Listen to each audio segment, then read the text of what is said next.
सबसे बड़ा सवाल, और कल मुझे बहुत लोगों ने पूछा ये सवाल कि क्या कल के इस एडवांस डिक्लाइन के बाद मिड कैप करेक्शन खत्म हुआ है?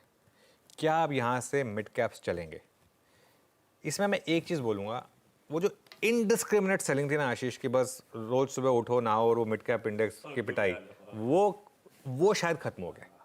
वो खत्म हो गया। वो जो एकदम एक्सेसेस बन गए थे ना सिस्टम में, बहुत ज़्यादा एक अति हो गई थी, जो अति खत्म हो गई अब मिड कैप की।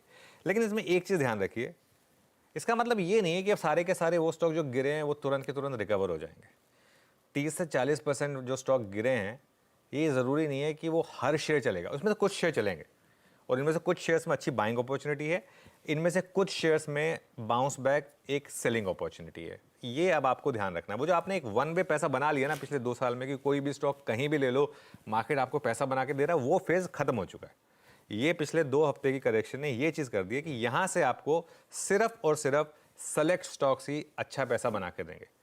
हर स्टॉक में नहीं कि बस अपने सुबह आपने सुना और वो उसको बाय कर लिया और 3 महीने बाद मार्केट ने आपको पैसा बना के दे दिया। इनफैक्ट मेरा ये मानना है कि कुछ मिड कैप और स्मॉल कैप यहाँ से भी 20 से 30% गिरेंगे। ठीक है, तो जो पिछले साल की तरह आपने पैसा बनाया मिड कैप, पिछले साल मिड कैप में पैसा बनाना बहुत आसान था। आप और कुछ नहीं, कोई स्मॉल कैप फंड ही ले लेना, उसी ने आपको 40% रिटर्न दे दिए। अब वो नहीं होगा कि आपको एकदम एक वन वे स्मॉल कैप में रैली मिलेगी। ठीक है, मैं एक चीज़ को बार बार रिपीट कर रहा हूँ क्योंकि कई बार रिपीट करना ज़रूरी होता है और ये मेरी थीम रहने वाली है। मैं दोबारा तीसरी बार बोल रहा हूँ, 3 कैटेगरी के स्टॉक्स में फोकस करें। एक बार मैं फिर उसको रिपीट करूंगा, हालांकि पिछले 2 दिन में मैंने ये बात की है। पहली category, strong numbers, strong outlook, लेकिन स्टॉक्स 20 से 30% गिर गए क्योंकि मार्केट खराब था। ये सबसे इजी लो हैंगिंग फ्रूट है जिसको पे आपको फोकस करना है। ऑब्वियसली थोड़ी रिसर्च करनी पड़ेगी आपको, ऐसे नहीं है कि कोई भी स्टॉक ले लिया। दूसरी कैटेगरी जो हमने डिस्कस की थी, जहां प्रमोटर्स ने बाइंग की है पिछले 1 महीने में जब स्टॉक्स गिरे थे, 100% ये स्टॉक्स जो हैं अब आपको इस रैली में चलते हुए दिखाई देंगे। और थर्ड कैटेगरी जो बार बार डिस्कस हुई है, रिलेटिव स्ट्रेंथ पर फोकस करें। ऐसे स्टॉक्स जो इस खराब मार्केट में भी न्यू हाई हिट कर रहे थे, वो अगली बुल मार्केट के लीडर्स होंगे। हमने 2-3 नाम भी डिस्कस करे थे, हालांकि वो मिड कैप्स में नहीं थे, लेकिन जैसे भारती हुआ, इंडिगो हुआ, ऐसे हमने कई नाम डिस्कस करे थे जहां पर बिल्कुल भी करेक्शन नहीं आई थी।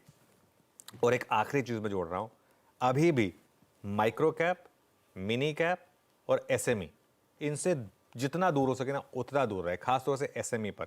अब हो सकता है कि इसमें अच्छे स्टॉक्स भी हों, मैं मना नहीं कर रहा हूं, लेकिन क्या है ना, इन कंपनियों में अभी भी रिस्क है। और इन कंपनियों में रिस्क ये होता है कि इनमें अच्छे स्टॉक्स भी पिट जाते हैं अगर मार्केट गिरती है तो इसके लिए इस कैटेगरी के स्टॉक्स से थोड़ा सा दूर रहें, अपने आप को फोकस करें। जैसे मैंने बोला 3 कैटेगरी ऑफ स्टॉक्स, उसी में फोकस करें तो बेटर रहेगा। बिल्कुल ठीक।